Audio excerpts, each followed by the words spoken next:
Double Sports Talk, worldwide, with some news from the world of boxing. So y'all know what time it is. You ain't in a rush to get concussed. Now we're gonna talk middleweights in boxing a little bit. And I ain't want to talk no boxing. There's been enough boxing videos. I was upset about something that's going on in hoops right now, the NBA. But this story here, I watched a little something, and I'm like, that looks very, very fishy to me.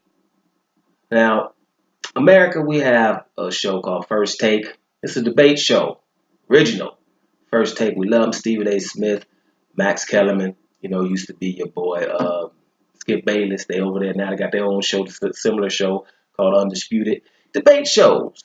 Come on, guys. We like debate shows because we watch sports. Men around the world, women too. We watch sports so we can argue about it, right? That's why I say sometimes when we get in an argument, we have people with other opinions. We love them. You need them. You need your adversary. We watch sports so we can argue about it. That's what we do, right? So those shows are pretty cool. I do think they should have less of them, and they shouldn't be every day because sometimes you're reaching for stories. Sometimes, like after every NBA game, they got 82 of them. It doesn't need to be a story after every one. You know what I mean?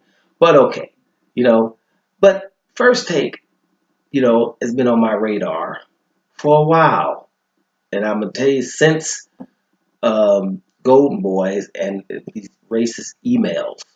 Now, dude in my comment section asked me, what racist emails? Wow, think you're watching a boxing video would know that. But racist emails from Golden Boy Promotions, one of the biggest promotion companies, and Ring Magazine.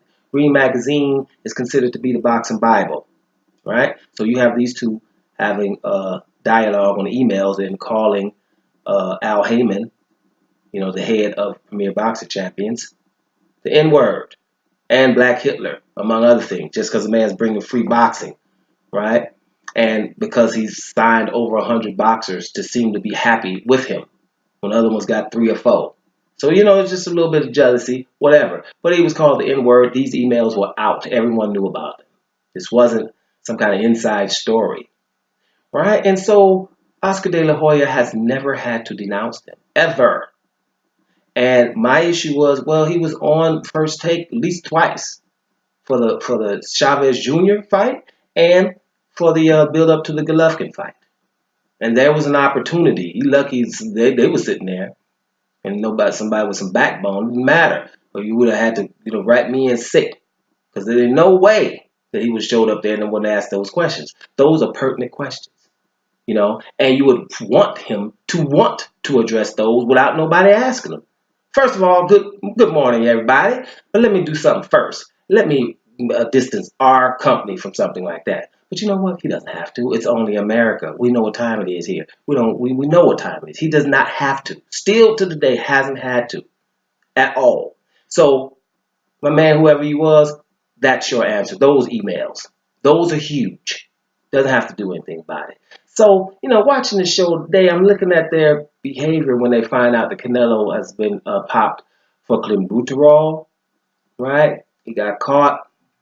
Now, we know that the meat in Mexico is tainted, right? So, you just see the dialogue and how they're going about, hey, that's those trace amounts.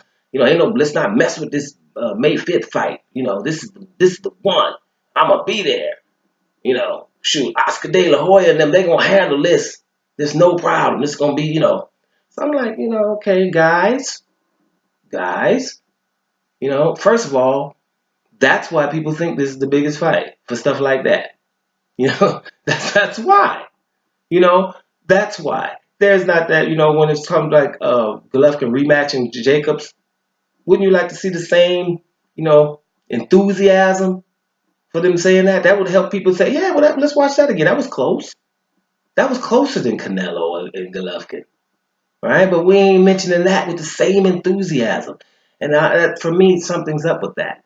Then, if you're going to mention Canelo fighting Austin Trout and Erislandy Lara, you say, hey, we fought hard guys. Well, say a little something else about it, not just that. Like with Austin Trout, open scoring. And explain that to the consumer what that is. Right? What really happened to Austin Trout on that day. Winning at least 3 of those first 4 rounds and being told after round 4 you haven't won any. which means you have to change your game plan. Now, I'm going to holler at my 3 subscribers. You've heard this before. But you know what I'm saying? You know, might be some new ones coming in. Well, I told you we're trying to get 4. Right? So that is ridiculous. And Laura was a close fight. Very close. That needed to be readdressed. Now, you know, it's not hating on Canelo or whatever. But what's going to be said is don't be ignoring those emails. And for some reason, you know, it's like, oh, this fight has to happen. Right? But let me remind people of things. I just did a video about Lucas Brown, heavyweight, used to be a champion when he beat Ruslan Shakhev, where he was stripped and had to sit out, what, 8 months or longer? Because he had clenbuterol in his system and he didn't know where it was from. Right? He didn't know where it was from. But he was suspended. So Canelo, yeah, you guys call him the face of boxing for some reason and get away with it, right? But regardless, you know, he has to be treated exactly like the rest of these guys. If not, I told you, you know, the Mexican Border Patrol, they're going to be hiring because it's going to be a whole lot of boxers on their way over there. They're going to have to sort that out. Because if you can just say, hey, my meat's contaminated, then that's the place to go. Because like I told you guys before, clenbuterol, check out what it does. Kidding me? Man, right now at the border, everybody's at the border on their way over there and trying to get a residence in Mexico.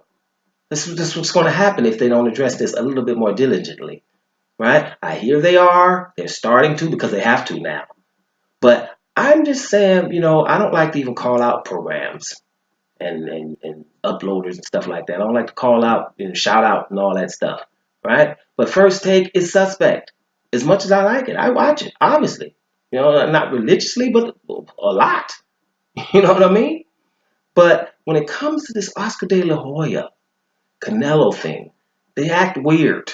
It seems to me as if it's scripted.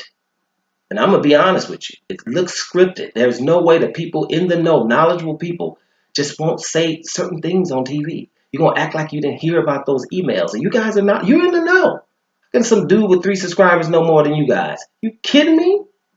Right? It's not. You do know. It's something they can't say certain things. And this makes it obvious to me. Right? So whatever happens with Canelo in this instance, no one's saying he's definitely guilty. There's obviously a problem with the meat in Mexico. But, you know, you have other fighters and other things where people don't seem to be, you know, giving them the shot. You know, you suspending other guys. So they're going to obviously have an issue if he comes away from this totally unscathed.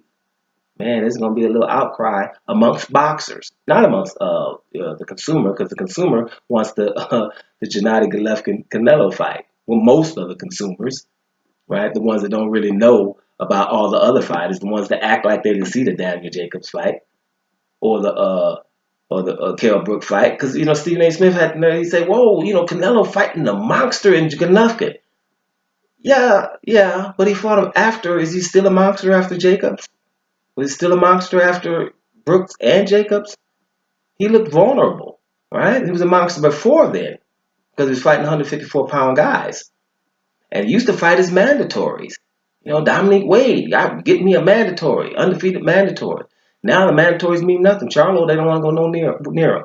So everyone, you know, we're not trying to say these guys are not PlayStation figures. Money is first. You're in a very hard field.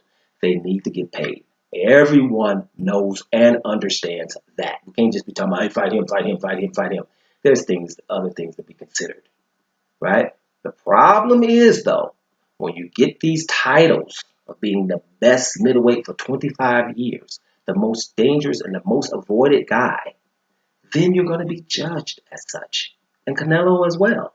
The face of boxing, I keep saying it, I know, the face of boxing and not the best 154-pounder, not the best 160-pounder, how the hell did he get the face? What, he's cute or something? No more sports talk. Worldwide. I'm up out of here.